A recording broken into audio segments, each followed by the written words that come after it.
नमस्कार, मैं आपका दोस्त रमेश कुमार हमारे यूट्यूब चैनल स्मार्ट एजुकेशन पर आपका स्वागत करता हूं।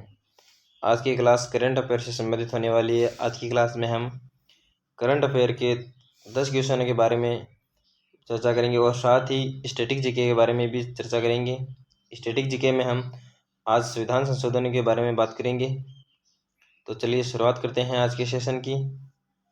शुरुआत करने से पहले इस क्लास को अपने दोस्तों से ज़रूर शेयर करें और हमारे यूट्यूब चैनल स्मार्ट एजुकेशन को ज़रूर सब्सक्राइब करें। तो चलिए शुरुआत करते हैं आज के सेशन की। आज का पहला क्वेश्चन, ज्यूरिख डायमंड लीग 2023 में नीरज चोपड़ा ने कौन सा पदक जीता? जो ज्यूरिख डायमंड लीग है 2023 में, उसमें नीरज चोपड़ा ने कौन सा पदक जीता है? तो इसका उत्तर स्वर्ण पदक, कांस्य पदक, रजत पदक या उपरोक्त सभी में कोई नहीं। तो इसका उत्तर होगा ऑप्शन नंबर 3, रजत पदक। ज्यूरिख डायमंड लीग 2023 में नीरज चोपड़ा ने रजत पदक यानी कि सिल्वर मेडल हासिल किया है। विश्व में एथलेटिक्स चैंपियनशिप में स्वर्ण पदक जीतने के बाद नीरज चोपड़ा ने ज्यूरिख डायमंड लीग में 85.71 मीटर के सर्वश्रेष्ठ प्रयास के साथ चेक गणराज्य के जैकब ने 85.86 मीटर के बाद दूसरे स्थान पर रहे और तीसरे स्थान पर जूलियन वेबर यानी जर्मनी के थे। अर्थात इस चैंपियनशिप में पहले स्थान पर जैकब जिन्होंने 85.86 मीटर भाला फेंका और सेकंड स्थान पर नीरज चोपड़ा जिन्होंने 85.71 मीटर और थर्ड स्थान पर रहे जूलियन वेबर जो जर्मनी के हैं। और इससे पहले विश्व एथलेटिक्स चैंपियनशिप में नीरज चोपड़ा ने स्वर्ण पदक हासिल किया था। अगर आपको पूछे कि जो ये ज्यूरिख डायमंड लीग है ये कहाँ आयोजित की है, तो ये जर्मनी में आयोजित हुई है। अगला क्वेश्चन, रेमन मैग्सेसे पुरस्कार 2023 से किस भारतीय को सम्मानित किया गया है? ऑप्शन आपके सामने, डॉक्टर रवि कन्नन, राज जेट्टी, रतन टाटा और सुभाष सोनोवाल। इसका उत्तर है option number 1, doctor Ravi Kannan. Doctor Ravi Kannan Ramon Magsaysay पुरस्कार 2023 में के 65वें संस्करण में 4 ऐसे लोगों को रेमन मैग्सेसे पुरस्कार दिया गया है, जिनमें भारत से डॉक्टर रवि कन्नन है और बांग्लादेश से कोरवी रक्षद और तिमोर लेस्ते से यूजेनियो लेमोस और फिलीपींस से मिरियम कोरोनेल। कैंसर रोग विशेषज्ञ डॉक्टर रवि कन्नन को 2023 में रेमन मैग्सेसे पुरस्कार के लिए चुना गया और इन्हें hero for holistic health care पुरस्कार से भी सम्मानित किया गया है। अर्थात हाल ही में 2023 में रेमन मैग्सेसे पुरस्कार भारत के डॉक्टर रवि कन्नन को दिया गया है। ये डॉक्टर रवि कन्नन कैंसर रोग विशेषज्ञ हैं और इन्हें hero for holistic health care पुरस्कार भी दिया गया है। Hero for holistic health care. अगला क्वेश्चन, पहली बार किसने इस्लामिक बैंक प्रारंभ की है? ऑप्शन आपके सामने, चीन, रूस, कनाडा, ऑस्ट्रेलिया। तो इसका उत्तर होगा ऑप्शन नंबर 2, रूस। पहली बार इस्लामिक बैंकिंग प्रारंभ रूस ने की है। 1 सितंबर 2023 को रूस ने 2 वर्ष के पायलट प्रोग्राम में हिस्से के रूप में पहली बार इस्लामिक बैंक शुरू की है और रूस में मुस्लिम आबादी 2.5 करोड़ के आसपास है। रूस में मुस्लिम आबादी 2.5 करोड़ है और इस्लामी वित्तीय संस्थान पहले से रूस में मौजूद है, लेकिन यह पहली बार है कि देश के कानून ने आधिकारिक तौर पर इसे लोन के लिए समर्थन किया है। 4 अगस्त को रूसी राष्ट्रपति व्लादिमीर पुतिन ने इसकी व्यवहार्यता का आकलन करने के लिए इस्लामिक बैंकिंग शुरू करने का कानून हस्ताक्षर किए। रूस के राष्ट्रपति ने इस पर हस्ताक्षर 4 अगस्त को किए और रूस में मुस्लिम आबादी है 2.5 करोड़। तो ये क्वेश्चन था कि पहली बार किसने इस्लामिक बैंकिंग प्रारंभ किया? तो रूस ने इस्लामिक बैंकिंग प्रारंभ की है। अगला क्वेश्चन, नाइजर के बाद किस अफ्रीकी देश ने सेना ने तख्तापलट किया? तो नाइजर के बाद कौन सा अफ्रीकी देश था जिसने सेना ने तख्तापलट किया? तो इसका उत्तर ऑप्शन नंबर 3 गैबोन। गैबोन देश की सेना ने तख्तापलट किया। अफ्रीकी देश गैबोन ने सैनिक विद्रोह के बाद सेना अधिकारियों ने जनरल ब्राइस क्लोटायर ओलिगुई नगुएमा को देश का कार्यवाहक नेता चुना और जनरल ओलिगुई राष्ट्रपति अली बोंगो ओडिम्बा के चचेरे भाई हैं, जिन्होंने अपने सैनिकों के साथ राजधानी लिब्रविले की सड़कों पर जीत का जुलूस निकाला। अर्थात आपको क्वेश्चन पूछे कि नाइजर के बाद कौन सा अफ्रीकी देश है जिन्होंने जिसकी सेना ने तख्तापलट किया? तो आपको बताना है गैबोन। इससे पहले नाइजर देश था जिसने तख्तापलट किया था। अगला क्वेश्चन है, रेलवे बोर्ड की पहली महिला मुख्य कार्यकारी अधिकारी और अध्यक्ष किसे नियुक्त किया है? जया वर्मा सिन्हा, डॉक्टर वसुधा गुप्ता, गीतिका श्रीवास्तव, सोनाली घोष। तो इसका उत्तर होगा ऑप्शन नंबर 1 जया वर्मा सिन्हा। केंद्र सरकार ने जया वर्मा सिन्हा को रेलवे बोर्ड की पहली महिला मुख्य कार्यकारी अधिकारी के तौर पर और अध्यक्ष नियुक्त किया है। सिन्हा वर्तमान में रेलवे बोर्ड के संचालन और व्यवसाय विकास विभाग की सदस्य हैं। उन्होंने अनिल कुमार लाहौटी का स्थान लिया और इसका कार्यकाल 31 अगस्त 2024 तक होगा। अर्थात आपको पूछा जाए कि जया वर्मा सिन्हा ने किसका स्थान लिया है? तो आपको बताना अनिल कुमार लाहौटी और इनका कार्यकाल 31 अगस्त 2024 तक रहेगा। ये सबसे इम्पोर्टेंट है कि रेलवे बोर्ड की पहली महिला मुख्य कार्यकारी अधिकारी जया वर्मा सिन्हा, जिन्होंने अनिल कुमार लाहौटी इनका स्थान लिया और इनका कार्यकाल 31 अगस्त 2024 तक रहेगा। अगला क्वेश्चन, केंद्र सरकार ने एक राष्ट्र एक चुनाव की संभावना तलाशने के लिए किसकी अध्यक्षता में समिति का गठन किया? एक राष्ट्र एक चुनाव की संभावना के लिए ऑप्शन ऋतुराज अवस्थी, अगला ऑप्शन रामनाथ कोविंद, प्रहलाद जोशी, रंजन गोगोई। तो इसका उत्तर होगा रामनाथ कोविंद। अर्थात केंद्र सरकार ने एक राष्ट्र एक चुनाव की संभावना के लिए एक समिति का गठन किया गया रामनाथ कोविंद की अध्यक्षता में। 1 सितंबर 2023 को केंद्रीय संसदीय कार्य मंत्रालय प्रहलाद जोशी ने कहा कि सरकार ने लोकसभा और राज्य विधानसभाओं के एक साथ चुनाव कराने की संभावना का आकलन करने के लिए एक समिति का गठन किया गया और इस समिति के अध्यक्ष रामनाथ कोविंद पूर्व राष्ट्रपति। केंद्र सरकार ने पूर्व राष्ट्रपति रामनाथ कोविंद की अध्यक्षता में इस समिति का गठन किया और इसके साथ ही केंद्र सरकार ने 18 से 22 सितंबर तक संसद का विशेष सत्र आयोजित किया। 18 से 22 सितंबर तक संसद का विशेष सत्र आयोजन किया गया। अगला क्वेश्चन, केंद्र सरकार ने किस माह को 6वां राष्ट्रीय पोषण माह घोषित किया? ऑप्शन आपके सामने, पहला ऑप्शन जुलाई, सेकंड ऑप्शन सितंबर, अगस्त, अक्टूबर। तो इसका उत्तर होगा सितंबर, ऑप्शन नंबर 2। केंद्र सरकार ने सितंबर माह को 6वां राष्ट्रीय पोषण माह घोषित किया। 1 सितंबर 2023 को 6वां राष्ट्रीय पोषण माह शुरू हुआ, जिसे सरकार द्वारा इस वर्ष सितंबर में पूरे महीने इसे मनाया गया और केंद्र सरकार की प्रमुख पहल पोषण अभियान में गर्भवती महिलाओं, दूध पिलाने वाली माताओं, किशोरियों और 6 वर्ष से कम आयु के बच्चों में व्यापक रूप से पौष्टिक आहार की आपूर्ति मजबूत करने के महत्वपूर्ण भूमिका निभाई।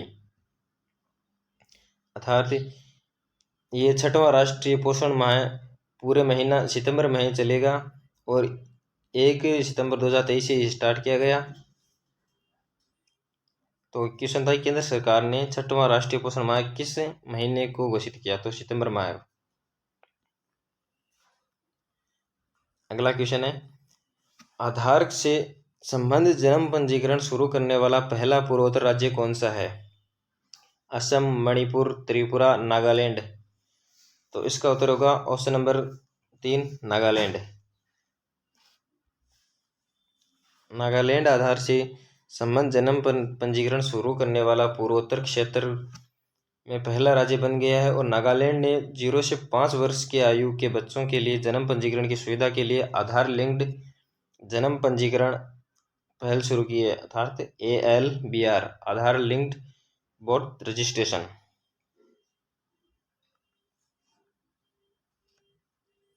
अगला क्वेश्चन है, स्वराज ट्रैक्टर्स ने किसे ब्रांड एम्बेसडर नियुक्त किया? वीरेंद्र सहवाग, MS धोनी, गौतम गंभीर और राहुल द्रविड़। तो स्वराज ट्रैक्टर्स का ब्रांड एम्बेसडर MS धोनी को नियुक्त किया है। स्वराज ट्रैक्टर्स कंपनी है जिसके मालिक हैं आनंद महिंद्रा। इन्होंने स्वराज ट्रैक्टर्स के लिए ब्रांड एम्बेसडर MS धोनी को बनाया है। महेंद्र सिंह धोनी ने कई बार खेती में रुचि जाहिर की है, इस कारण से स्वराज ट्रैक्टर्स के जो मालिक हैं आनंद महिंद्रा, इन्होंने MS धोनी को इस ट्रैक्टर का ब्रांड एम्बेसडर बनाया है। और अगला क्वेश्चन, लास्ट क्वेश्चन है, FIDE world rapid team championship का पहला संस्करण कहाँ आयोजित हुआ? FIDE world rapid team championship, इसका पहला संस्करण नॉर्वे, ब्रिटेन, जर्मनी और जापान। तो इसका उत्तर होगा Germany. Option number 3 Germany. Germany में FIDE world rapid team championship का पहला संस्करण आयोजित हुआ। 12 मैचों में केवल 2 ड्रॉ और 10 जीत के साथ टीम WR शतरंज में 22 मैच पॉइंट के साथ FIDE FIDE world rapid team championship का पहला संस्करण आयोजित हुआ और world rapid team championship 2023 Dusseldorf Germany में 25-29 अगस्त 2023 को आयोजित हुआ। अगर आपको पूछें कि FIDE world rapid team championship का पहला संस्करण कहाँ आयोजित हुआ, तो आपको बताना है जर्मनी। अगले पेज में चलते हैं। स्टैटिक जीके की शुरुआत संविधान संशोधन से संबंधित है हमारा आज का स्टैटिक जीके। कुछ संविधान संशोधन आज मैं आपके सामने लेकर आया हूँ और अगले जो नेक्स्ट क्लास होगी उसमें हम अगले संविधान संशोधन आपके सामने लेकर आएंगे। तो प्रथम संविधान संशोधन 1951 ये किसी से संबंधित है? तो प्रथम संविधान संशोधन 1951, इसमें 9वीं अनुसूची जोड़ी गई और अनुच्छेद 15(4) जोड़ा गया। 7वां संविधान संशोधन 1956, इसमें राजप्रमुख संस्था को लोप किया गया और राज्यपाल पद स्थापित किया गया। और 6वां संविधान संशोधन 1956, इसमें 7वीं अनुसूची में बदलाव किया गया। 8वां संविधान संशोधन 1970, इसमें लोकसभा में SC ST व एंग्लो इंडियन का आरक्षण 10 वर्ष के लिए बढ़ाया गया। अब वर्तमान में स्थिति ये नहीं है कि वर्तमान में 104वां संविधान संशोधन 2020 में कुछ अलग किया गया, यानी कि इसमें लोकसभा में SC और ST का आरक्षण तो 10 वर्ष के लिए बढ़ा दिया गया, लेकिन एंग्लो इंडियन का आरक्षण समाप्त कर दिया गया। 35वां संविधान संशोधन 1974, इसमें सिक्किम को भारत का रक्षित स्टेट बनाया गया और 36वें संविधान संशोधन 1975 में सिक्किम राज्य को भारत में विलय कर लिया गया और इससे भारत का 22वां राज्य बनाया गया। अगर आपको पूछेंगे सिक्किम से संबंधित कौन सा संविधान संशोधन है, तो आपको 35वां और 36वां याद रखना है। 35वां संविधान संशोधन 1974 में सिक्किम को भारत का रक्षित स्टेट बनाया गया और बाद में अगला संविधान संशोधन 36वां संविधान संशोधन 1975 करके सिक्किम को भारत का नया राज्य बनाया, 22वां राज्य। और 38वां संविधान संशोधन 1975, इसमें कहा गया है कि आदेश को न्यायालय में चुनौती नहीं दी, जो राष्ट्रपति अध्यादेश जारी करता है अनुच्छेद 123 के तहत, तो इसे न्यायपालिका में चुनौती नहीं दी जा सकती, अर्थात न्यायपालिका में अध्यादेश के विरुद्ध कोई कार्यवाही नहीं की जा सकती। और राष्ट्रपति द्वारा जो आपातकाल की उद्घोषणा की जाती है उसे भी न्यायालय में चैलेंज नहीं किया जा सकता। अगले संविधान संशोधन, अगर आपको पूछें कि भाषा से संबंधित कौन से संविधान संशोधन है, भाषा से संबंधित 3 संविधान संशोधन, 21वां संविधान संशोधन, 71वां संविधान संशोधन और 92वां संविधान संशोधन। 21वें संविधान संशोधन में सिंधी भाषा को जोड़ा गया 1967 और 11वां संविधान संशोधन 1992 में हुआ। इसमें 3 भाषाएं जोड़ी गई, कोंकणी, मणिपुरी, नेपाली। और अगला संविधान, तीसरा संविधान संशोधन 92वां संविधान संशोधन 2003 में किया गया। इसमें 4 भाषाएं जोड़ी गई, बोडो, डोगरी, मैथिली और संताली। और अगला संविधान संशोधन, ये सबसे इम्पोर्टेंट संविधान संशोधन है, 42वां संविधान संशोधन 1976। इसमें समाजवादी, पंथ निरपेक्ष और अखंडता, इन 3 शब्दों प्रस्तावना में जोड़ा गया। और इसी संविधान संशोधन से मूल कर्तव्य और नीति निर्देशक तत्वों को इस संविधान संशोधन द्वारा मूल कर्तव्य जोड़े गए और नीति निर्देशक तत्वों को मूल अधिकारों पर प्राथमिकता दी गई। ये सबसे इम्पोर्टेंट बात है कि संविधान संशोधन द्वारा नीति निर्देशक तत्वों को मूल अधिकारों पर प्राथमिकता दी गई। तो 42वां संविधान संशोधन 1976 द्वारा नीति निर्देशक तत्वों को मूल अधिकारों पर प्राथमिकता दी गई। और 86वां संविधान संशोधन 2002, इसके द्वारा 11वां मूल कर्तव्य जोड़ा गया। और 42वें संविधान संशोधन द्वारा 3 नीति निर्देशक तत्व जोड़े गए, 39A, 43A और 48A। 39A अनुच्छेद में समान न्याय और निःशुल्क विधिक सहायता है। और अनुच्छेद 43A में है उद्योगों के प्रबंधन के लिए कर्मकारों की सहभागिता। और 48A में है पर्यावरण संरक्षण एवं वन्य जीव संरक्षण।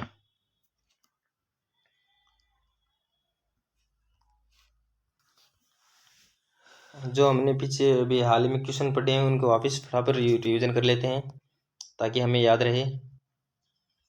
सरसरी नज़र से देख लेते हैं। पहला क्वेश्चन था, ज्यूरिख डायमंड लीग 2023 में नीरज चोपड़ा ने कौन सा पदक जीता? तो इसका उत्तर होगा रजत पदक। और अगला क्वेश्चन था, रेमन मैगसेसे पुरस्कार 2023 से किस भारतीय को सम्मानित किया गया? तो इसका उत्तर option number 1 doctor Ravi Kannan, जो कि कैंसर विशेषज्ञ हैं। और इन्हें hero for holistic health care पुरस्कार से भी सम्मानित किया गया। और अगला क्वेश्चन है, पहली बार किसने इस्लामिक बैंकिंग प्रारंभ की है? तो इसका उत्तर होगा रूस। अगला क्वेश्चन है, नाइजर के बाद किस अफ्रीकी देश ने में सेना तख्ता पलट किया? तो इसका उत्तर होगा ऑप्शन नंबर 3 गैबोन। अगला क्वेश्चन, ये सबसे इम्पोर्टेंट क्वेश्चन है, रेलवे बोर्ड की पहली महिला मुख्य कार्यकारी अधिकारी और अध्यक्ष के रूप में किसे नियुक्त किया है? तो इसका उत्तर होगा ऑप्शन नंबर 1 जया वर्मा सिन्हा। इन्होंने अनिल कुमार लाहौटी का स्थान लिया और इनका कार्यकाल 31 अगस्त 2024 तक रहने वाला है। अगला क्वेश्चन, केंद्र सरकार ने एक राष्ट्र एक चुनाव की संभावना तलाशने के लिए किसकी अध्यक्षता में समिति का गठन किया गया? तो इसका उत्तर है रामनाथ कोविंद। पूर्व राष्ट्रपति रामनाथ कोविंद की अध्यक्षता में एक राष्ट्र एक चुनाव की संभावना तलाशने के लिए इस समिति का गठन किया। अगला क्वेश्चन है, केंद्र सरकार ने किस माह को 6वां राष्ट्रीय पोषण माह घोषित किया? तो इसका उत्तर होगा ऑप्शन नंबर 2 सितंबर माह को। अगला 8वां क्वेश्चन है, आधार से संबंध जन्म पंजीकरण शुरू करने वाला पहला पूर्वोत्तर राज्य कौन सा है? तो इसका उत्तर होगा ऑप्शन नंबर सी नागालैंड। अगला क्वेश्चन, स्वराज ट्रैक्टर्स ने किसे अपना ब्रांड एम्बेसडर नियुक्त किया है? तो इसका उत्तर MS धोनी है। और अगला लास्ट क्वेश्चन है, FIDE world rapid team championship का पहला संस्करण कहाँ आयोजित हुआ? तो इसका उत्तर ऑप्शन नंबर 3 जर्मनी। और फटाफट संविधान संशोधन भी देख लेते हैं। पहला संविधान संशोधन 1991 हुआ। इस संविधान संशोधन से 15(4) जोड़ा गया और अनुसूची 9 जोड़ी गई। 7वां संविधान संशोधन राज्यपाल से संबंधित है। इसमें राज प्रमुख पद हटाया गया और राज्यपाल पद जोड़ा गया। 6वां संविधान संशोधन 1956, इसमें 7वीं अनुसूची में बदलाव किए गए। 8वां संविधान संशोधन 1970 में लोकसभा में SC/ST और एंग्लो इंडियन है उनके आरक्षण को 10 वर्ष बढ़ाया गया। और 104वां संविधान संशोधन, इसमें भी SC/ST का आरक्षण बढ़ाया गया लेकिन एंग्लो इंडियन का आरक्षण समाप्त किया गया। 35वां संविधान संशोधन 1974, इसमें सिक्किम को भारत का रक्षित स्टेट बनाया गया। और 36वां संविधान संशोधन 1975, इसमें सिक्किम को भारत में विलय कर 22वां राज्य घोषित किया। अर्थात 35वां 36वां संविधान संशोधन सिक्किम से संबंधित है।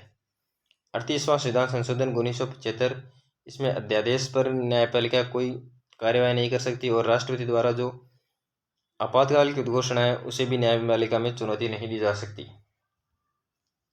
और अगले संविधान संशोधन 21, 71 और 92, ये 3 संविधान संशोधन भाषा से संबंधित है। जो 21वें संविधान संशोधन में सिंधी भाषा जोड़ी गई। 71वें संविधान संशोधन द्वारा 3 भाषाएं कोंकणी, मणिपुरी और नेपाली जोड़ी गई। और 92वें संविधान संशोधन द्वारा बोडो, डोगरी, मैथिली और संताली 4 भाषाएं जोड़ी गई। और अगला संविधान संशोधन 42वां संविधान संशोधन 1976, समाजवादी, पंथ निरपेक्ष और अखंडता, ये 3 शब्द प्रस्तावना में जोड़े गए। प्रस्तावना में हाल अभी तक एक ही संशोधन हुआ है, 42वां संविधान संशोधन, जिसके द्वारा समाजवादी, पंथ निरपेक्ष और अखंडता, ये 3 शब्द प्रस्तावना में जोड़े गए और इसके द्वारा मूल कर्तव्य जोड़े गए और नीति निर्देशक तत्वों को मूल अधिकारों पर प्राथमिकता दी गई। और 3 नीति निर्देशक तत्व जोड़े गए, 39A, 43A, 48A। 39A, article 39A में समान न्याय, निःशुल्क विधिक सहायता है। और 43A में है उद्योगों के प्रबंधन के लिए कर्मकारों की सहभागिता। और 48A में आर्टिकल, इसमें है पर्यावरण संरक्षण एवं वन्य जीव संरक्षण। और 86वें संविधान संशोधन 2002, ये सबसे इम्पोर्टेंट है। इसमें